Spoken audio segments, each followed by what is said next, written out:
ஒட்டி ஒரு phone back கேஸை ரெடி பண்ண போகிறோம். ஒரு அழகாக கலர் பண்ணி இந்த மாதிரி பழைய கேஸ் தான் நான் எடுத்திருக்கேன். இப்போது இதில் அக்ரலிக் கலர்ஸ் வச்சு பெயிண்ட் பண்ண போகிறோம். இந்த மாதிரி ஒரு பிளேட்டில் நீங்கள் என்னென்ன கலர்ஸ்லாம் யூஸ் பண்ண போகிறீங்களோ எல்லாத்தையும் ஒரு ட்ராப்பாக வச்சுக்கோங்க. இப்போது ப்ரஷ்ஷை வச்சு கலர் பண்ணலாம். அங்கங்கே ஒவ்வொரு கொஞ்சம் கலராக அங்கங்கே வைங்க. அப்போ தான் நமக்கு நிறைய கலர்ஸ் தெரியும்.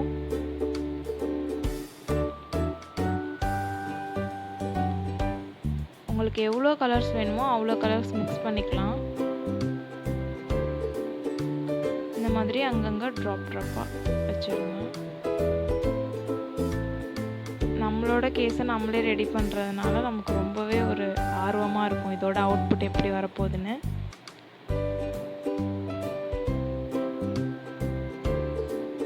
உங்களுக்கு என்ன கலர் காம்பினேஷன் வேணுமோ அந்த கலரில் வச்சுக்கோங்க.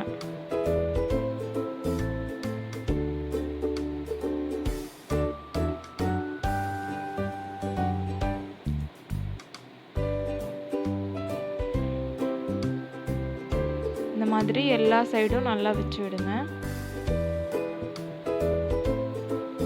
உங்களுக்கு என்ன மாடல் வேணுமோ அதுக்கு தகுந்த மாதிரி நீங்களே உங்களோட பேக் கவரை வந்து டிசைன் பண்ணிக்கலாம். வெறும் அக்ரலிக் கலர் மட்டும்தான் இதுக்கு நமக்கு தேவை. இப்போ நான் நல்லா எல்லா இடத்துலையும் வச்சுருக்கேன். கீழே வந்து இதோட ஷேடோ தெரிகிற மாதிரி நான் பெயிண்ட் பண்ணுறேன். இப்போ நீங்கள் கிராஸ் வேணும், கீழே வந்து நல்லா எனக்கு பச்சை பசேல்னு தெரியணும்னா நல்லா க்ரீன் கொடுத்துக்கோங்க. அந்த மாதிரி உங்களோட க்ரியேட்டிவிட்டிக்கு ஏற்ற மாதிரி பண்ணிக்கலாம்.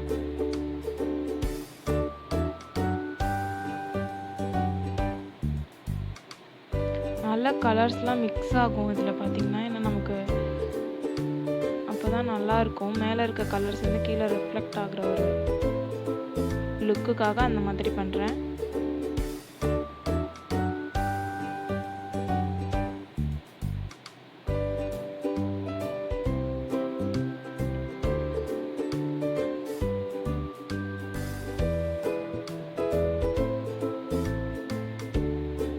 நல்லா மிக்ஸ் பண்ணி விட்டுருங்க எல்லா இடத்துலையும்.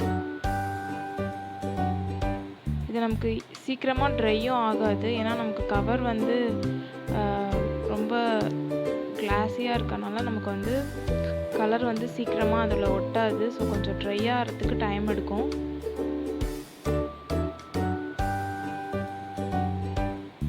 அதனால் ஒவ்வொரு கலரும் ட்ரை ஆனதுக்கப்புறமா நெக்ஸ்ட் கலர் ட்ரை பண்ணிங்கன்னா இன்னும் நல்லா பெட்டர் ரிசல்ட் கிடைக்கும். கொஞ்சம் ட்ரை ஆகிடுச்சு. இப்போ நான் வந்து ஒயிட் கலர் வந்து ஒரு பேக்ரவுண்ட் ஷேடோக்காக கொடுக்க போகிறேன். ஸ்பாஞ்ச் வச்சுக்கோங்க. வச்சுட்டு லைட்டாக அப்படியே அந்த இடத்துல மட்டும், ஏன்னா நம்ம அந்த இடத்துல வந்து வரைய போகிறோம். ஸோ அந்த ட்ராயிங் வந்து நல்லா நமக்கு எடுத்து காட்டணும். அதுக்காக இந்த பேக்ரவுண்ட் வந்து ஒயிட் கொடுக்குறேன்.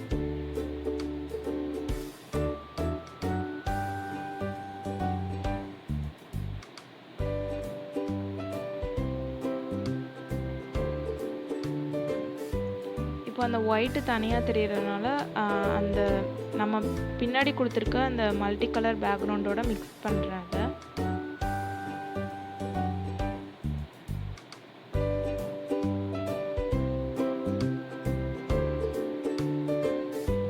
நீங்கள் இந்த இடத்துல நான் வரைகிறது தான் வரையணும்னு இல்லை. உங்களுக்கு என்ன விருப்பமோ சில் அவுட் இந்த மாதிரி எது வேணாலும் நீங்கள் வச்சு வரையலாம்.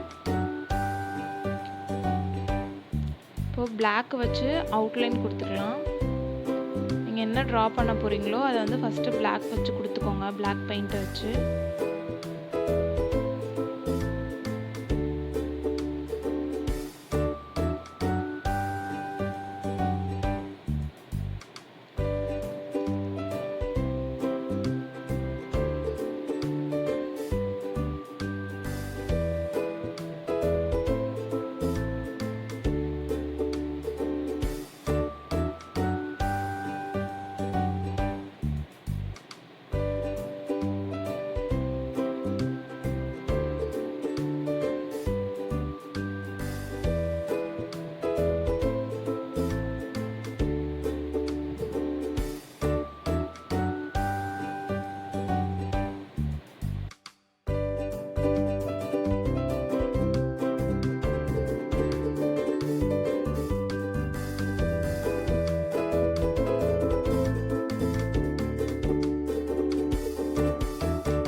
ஃபுல்லாக நம்ம அந்த சில்அவுட் போட்டாச்சு, நம்மளோட லேஅவுட் போட்டாச்சு. இப்போது உள்ளே கொஞ்சம் கலர்ஸ் கொடுக்கலாம். இந்த கலர்ஸ் வந்து நிறைய மல்டி கலர் இதுக்குள்ளே கொடுக்க வேணாம், ஏன்னா நமக்கு வந்து இமேஜ் எடுத்து காட்டாது.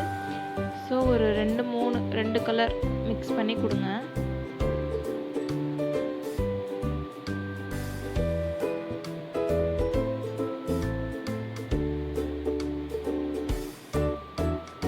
இப்போ நான் வந்து 2 பேர் வந்து கொடை பிடிச்சிட்டு போகிற மாதிரி வரைஞ்சிருக்கேன்.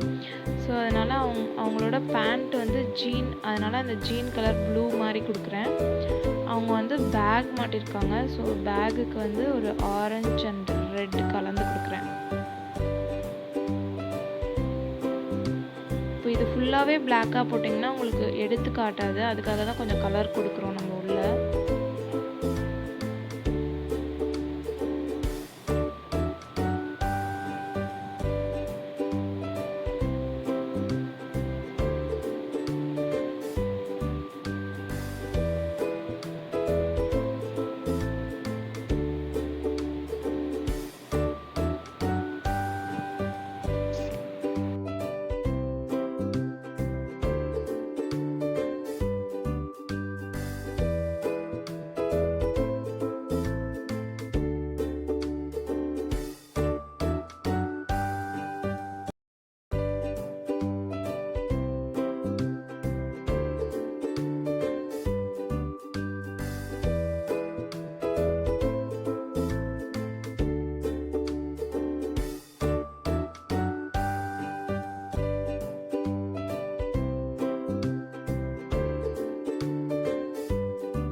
உங்களோட பழைய பேக் கேஸ்லாம் தூக்கி போடாமல் இந்த மாதிரி உங்களுக்கு பிடிச்ச மாதிரி கலர் பண்ணி யூஸ் பண்ணலாம், ரொம்பவே நல்லாயிருக்கும்.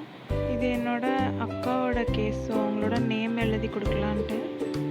ஸோ உங்களுக்கு ஏதாவது கோட்ஸ் பிடிச்சிருந்துச்சுன்னா அது கூட அங்கே எழுதிக்கலாம்.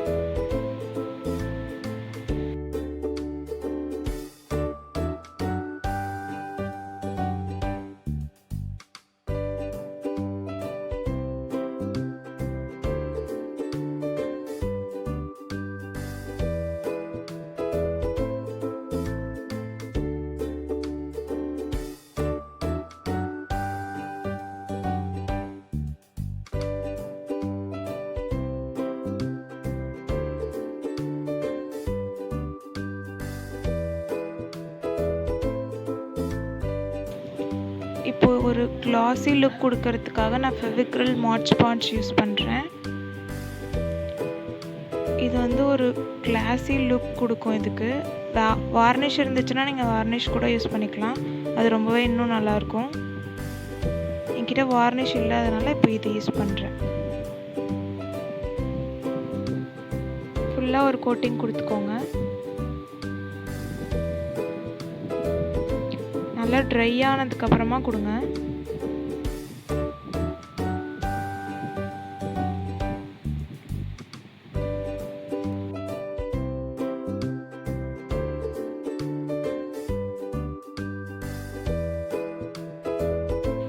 ஃபைனலி நம்மளோட பேக் கவர் ரெடி ஆயிடுச்சு. தேங்க்ஸ் ஃபார் வாட்சிங். Keep supporting.